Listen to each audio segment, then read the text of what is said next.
Imagine waking up tomorrow to a world that has been reset. You reach for your phone to check the time, but the screen is cold and dead. You flip the light switch, but nothing happens. You turn the faucet, and after a few weak drops, the water simply stops flowing.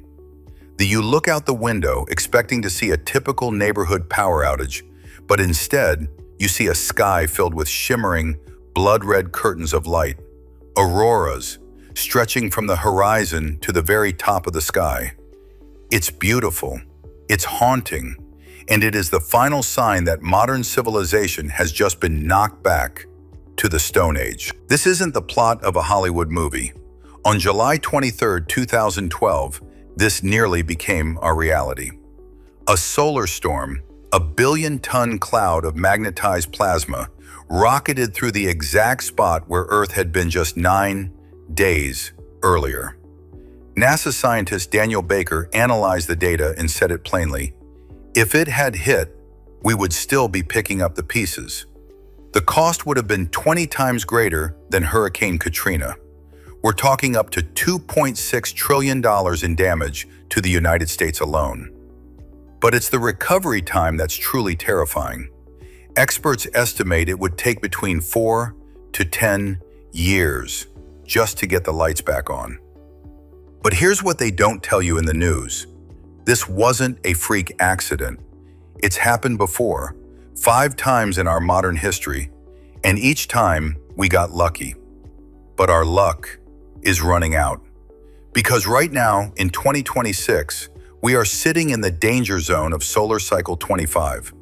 The sun is more active, more violent, and more unpredictable than scientists ever predicted.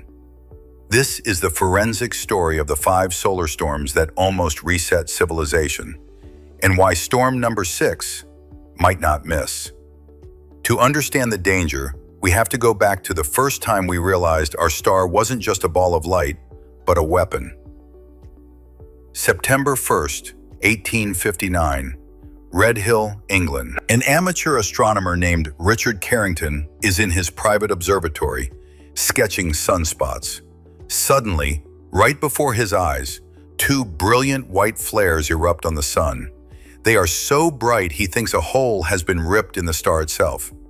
Carrington has just become the first human to witness a solar flare. He doesn't know it yet, but he just watched a bomb go off. Normally, it takes 3 to 4 days for a solar storm to reach Earth. This one made the trip in 17 hours. The next day, September 2nd, the world went mad. In the Rocky Mountains, gold miners woke up at 1 a.m.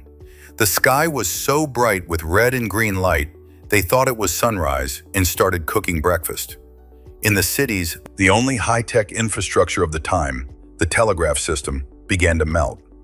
Operators in Washington, D.C. reported receiving violent electrical shocks that knocked them unconscious. In Boston, sparks shot from the telegraph keys, igniting the paper messages on fire. But here is the chilling part. Some operators discovered they could disconnect their batteries entirely and still send messages. The atmosphere was so saturated with electrical energy from the sun that the wires were running on raw, celestial power. For 2 hours, operators in Portland and Boston held a full conversation using nothing but the electricity, raining down from the sky. If you want to stay ahead of the science that could change everything, make sure you're subscribed for our deep dives into these global risks. As we moved into the 20th century, the stakes got higher. We didn't just have telegraph wires anymore, we had nuclear weapons. May 23rd, 1967, the height of the Cold War. Tensions between the US and the Soviet Union are at a breaking point. Suddenly, every US early warning radar station in the Arctic goes pitch black. This was the nightmare scenario. In the military playbook of 1967, there was only one explanation. The Soviets were jamming our radar to mask an incoming nuclear strike. The order was given. Nuclear-equipped bombers were scrambled. They were on the runway, engines screaming, pilots waiting for the final code to fly toward Moscow and end the world. We were minutes away from total annihilation. But at the last possible second, a space weather forecaster at NORAD picked up the red phone. He had been watching the sun. He shouted, "Wait!" He explained that the jamming wasn't a Russian attack. It was a massive solar radio burst. One scientist watching one star saved the entire human race from a nuclear winter. Most people still have no idea how close we came to the end of history that day. +4. Just 5 years later, the sun struck again, but this time it targeted a war zone. August 4th, 1972. A U.S. pilot is flying over the coast of North Vietnam. Below him, the Navy had laid thousands of magnetic sea mines. Suddenly, without a ship in sight, the ocean began to explode. 20, 30, then hundreds of mines detonating simultaneously. The pilot watched in disbelief as the entire minefield cleared itself. Emphasize the distance. The sun had effectively reached down from 93 million miles away and detonated a war zone. By 1989, we were fully dependent on the electrical grid, and that's when we learned how fragile that grid really is. March 13th, 1989, 2:44 a.m. A solar storm slams into Earth's magnetic bubble. In exactly 90 seconds, the entire Hydro-Quebec power grid in Canada collapsed. 6 million people woke up in total darkness. Cold, harsh delivery. In the freezing heart of a Canadian March, the heat stopped working. Elevators stalled. Water pumps died. In New Jersey, a massive high-voltage transformer at a nuclear power plant began to hum. In smoke.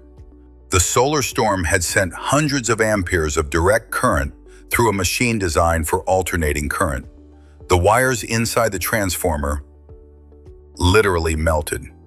If that had happened to a dozen more transformers, the entire northeast of the United States would have been dark for months.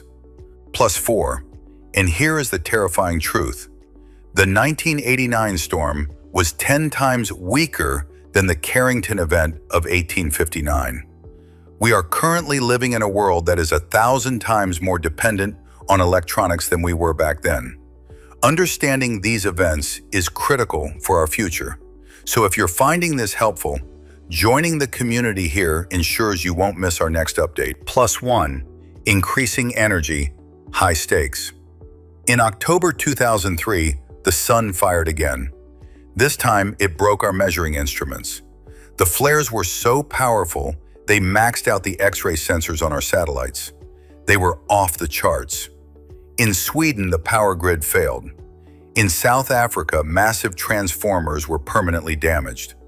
But the real damage was in space. The $640 million ADOS-2 satellite was killed instantly. Astronauts on the International Space Station had to retreat to the most shielded part of the station to avoid lethal radiation. Airlines had to cancel hundreds of flights because the radiation at high altitudes was equivalent to receiving dozens of chest X-rays in a single hour. This brings us to where we are today, February 2026, Solar Cycle 25. When this cycle began, experts predicted it would be quiet. They were wrong. The sun is currently 30% more active than the models predicted. In May 2024, we saw the first G5 geomagnetic storm in over 20 years. In October 2024, a massive X9 flare knocked out radio communications globally. We now have 15,000 satellites in orbit. In 2012, when we had that 9-day miss, we only had 4,000. We have built a world that is perfectly designed to be destroyed by the sun. Think about the global brain. We depend on GPS for everything, not just for your phone's map, but for the timing signals that run the global banking system. If GPS goes down, the world's financial markets stop instantly. Your credit card won't work. The ATM will be empty. Then there are the transformers, those massive house-sized units you see at power substations. They are the heart of the grid, and they are custom-built. You cannot go to a store and buy a spare. It takes 2 years to manufacture just one. If a Carrington-class event hits today, it could destroy hundreds of these transformers, all at once. We are talking about a blackout that lasts for years. No refrigeration means the food supply collapses in days. No power for the pumps means the water runs out in hours. The estimated cost to protect the U.S. grid is about $150 billion. That sounds like a lot until you realize the cost of not doing it is $2.6 trillion. Politicians call it a maybe, but physics doesn't care about a maybe. The pattern is clear. These storms happen like clockwork.